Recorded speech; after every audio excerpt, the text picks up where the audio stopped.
Maharashtra today 24 news, सत्य परिस्थितीचा सविस्तर आढावा।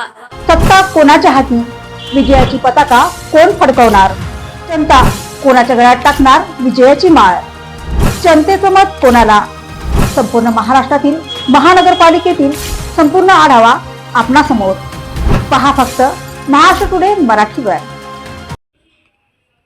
वांद्र्यात शिवसेनेच्या उमेदवारावर जीव घेणा चाकू हल्ला। प्रचारादरम्यान हाजी सलीम कुरेशी जखमी, सीसीटीव्हीच्या आधारे आरोपींचा शोध सुरू।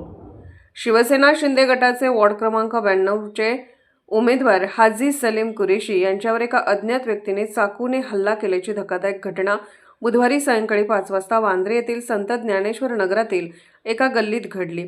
यावेळी हाजी हे जखमी झाले असून त्यांच्यावर महात्मा गांधी रुग्णालयात उपचार करण्यात आले आहेत। या प्रकरणी खेरवाडी पोलिसांनी गुन्हा दाखल केलाय। फरार आरोपीच्या अटकेसाठी विशेष मोहीम हाती घेतली आहे।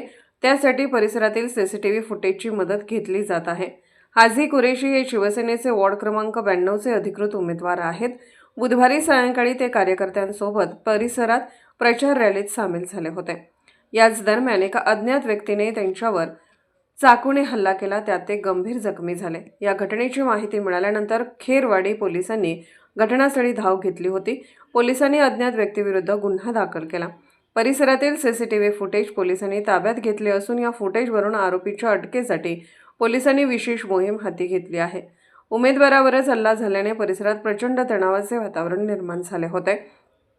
कुठलीही अनुचित घटना होऊ नये म्हणून तिथे पोलीस बंदोबस्त तैनात करण्यात आला आहे।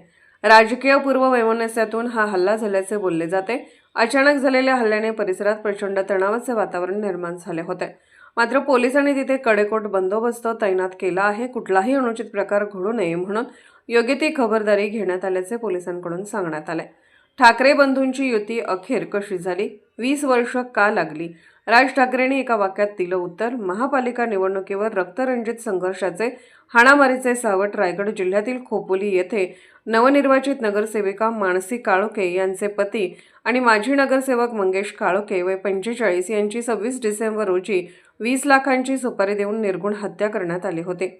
या प्रकरणी आरोपी खालिद कुरेशी याला पुण्यातून अटक करण्यात आली। मंगेश काळोखे याच्या हत्येप्रकरणी आतापर्यंत 12 जणांना अटक करण्यात आली आहे।